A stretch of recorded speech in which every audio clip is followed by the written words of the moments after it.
Good morning, class. I'm a history teacher, and today I'll begin with the second part of the chapter, that is later Vedic period. We were dealing with the Vedic civilization, and the second half of the Vedic civilization is later Vedic period. The chapter was categorized into two parts: early Vedic and later Vedic period. So the later Vedic period, the time period is basically from 1000 BC to 600 BC. 1000 BC to 600 BC. Today we are going to see how was the development or how was the growth during the later Vedic period, how was the political life during that time, and what were the general occupations of the people, what were their mediums or modes of amusements, what all Vedas were written at that particular point of time. We have already learned that there are four different Vedas, Rig Ved, Yajur Ved, Athar Ved, and Sham Ved, wherein Rig Ved was written down in the early Vedic period, and rest of the three, that is Yajur Ved, Athar Ved, and Sham Ved, are written in later Vedic period. It's on page number 26 to 6. Page number 26, later Vedic period. The topic is later Vedic period. In the beginning of the later Vedic period, the Aryans learned the use of iron. Now, why did they learn the use of iron? It is because with the help of the iron, they started cutting the grasses, they started clearing the forest so that they could settle at a particular place. In order to settle to a particular place, you need to clean that area. So in order to clean that area, they made an iron blade, they made an iron axe through which they started clearing the forest part of that area, and they settled down. Now the question is, where did they settle down? They now moved towards Kurukshetra and Hastinapur on the banks of river Yamuna. Kurukshetra is just ahead to Delhi.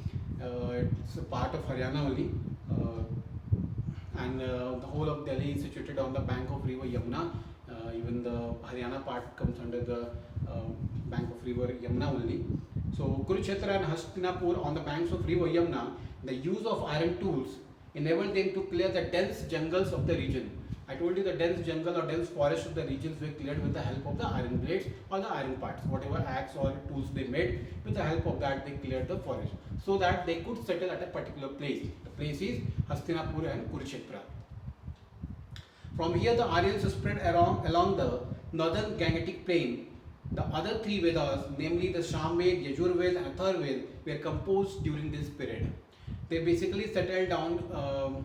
They spread around the North Gangetic plain. North Gangetic plain is basically the northern part of the Ganga where they spread. This comes under the Hastinapur or Kurukshetra comes under the northern India part. So they spread over there and they started settling down over there.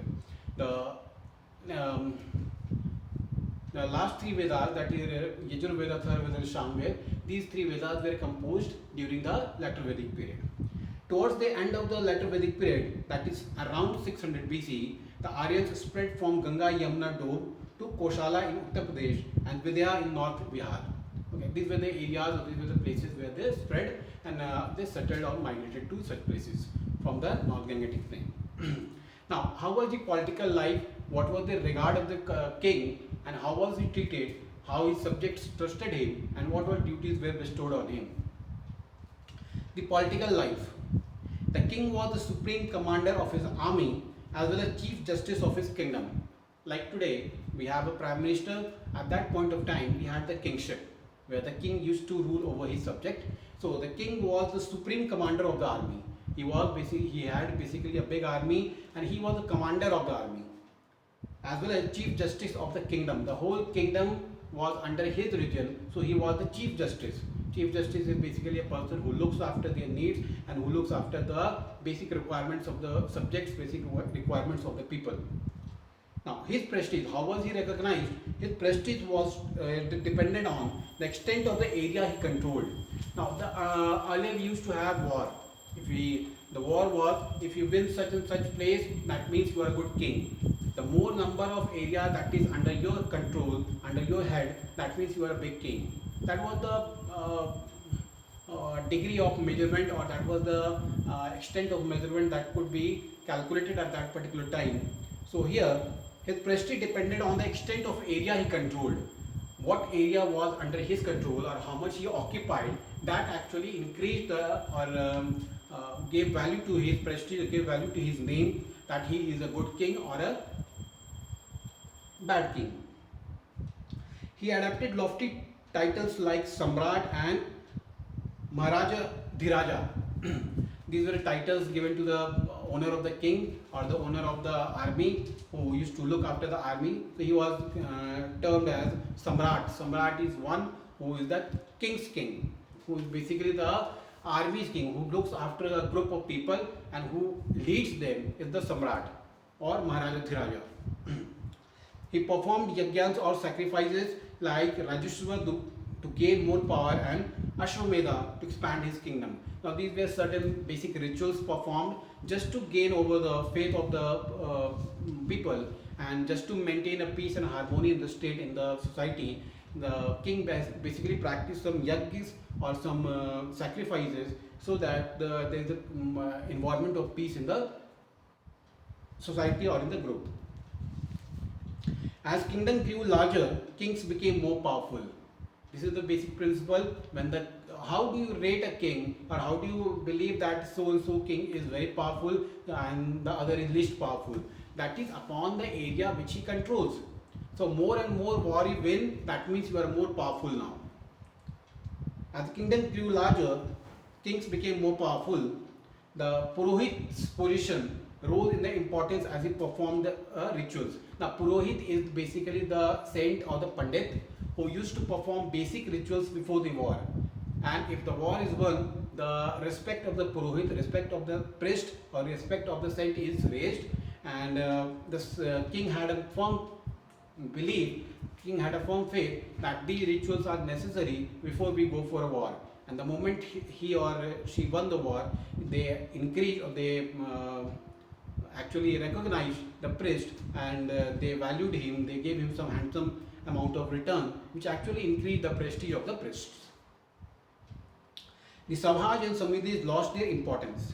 They were dominated by Brahmins and princes, and women were no longer allowed to attend their meetings. Now, these are the demerits. These were the sad part of from early to later Vedic period. In the early Vedic period, people were allowed to form Sabha or Samiti. The women were given an equal participation. They were asked to practice the religion of their choice. But in the later Vedic period, these all lost the importance, and the importance or the valuation was given only to the priest or the Purohit, who actually was under the direct influence of the king, who actually influenced the king's mind and basically guided the king what to do, what not to be done. At the village level, the village assemblies carried on the administration.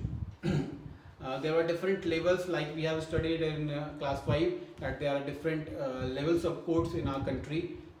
District court, you have a state court, you have a supreme court, you have a high court. So how the levels are fixed, that is upon the area, that is upon the population that resides in a particular region. So same way, there was a distribution of power, there was a distribution of responsibilities at the village level, at the state level, at the country level. That was fixed by the Purohit's permissions only. The Purohit actually guided who can be the leader of that particular small village, or who can be a leader of the so and so concerned village. So it was all the guidance of the Purohit, the priest, that actually king followed. The king was highly influenced by the Purohit's advice, and he followed the same. Life of the people. The next topic is how was the life of the people. Occupations. What were the major occupations? The first, agriculture remained the chief means of livelihood. Around 1000 BC, the Vedic people learned to use iron. I told you the moment 1000 BC is the period when the later Vedic period started, and in the beginning of the period only people started using irons. They started making blades, they started making axe, they started making different tools. So it was, apart from agricultural activities, the other activity that people learned to how to make tools and how to use them. The use of iron produced better weapons and heavier agricultural implements like iron plugs. Okay, the use of iron actually motivated them to cultivate the crops properly and to get rid of the dense forest and live in a cleaner environment. The Aryans refer to Iron Age as black metal or Sham Ayas. The age that is the Iron Age referred by the Aryans were as the black metal age. It is a age of black metal or the later Vedic period is even referred as the Black Metal Age. The later Vedic period saw improvements in crafts like weaving, leather working, pot making, carpentry, jewelry making. These were some additional works which the people over there performed apart from the agricultural activities. So today we'll put a stop over here. Tomorrow we'll see the social life of the people in the later Vedic period. What was their social life? How was their religion policy, and what was the education policy of the then government? How he followed or how she followed. Thank you, class.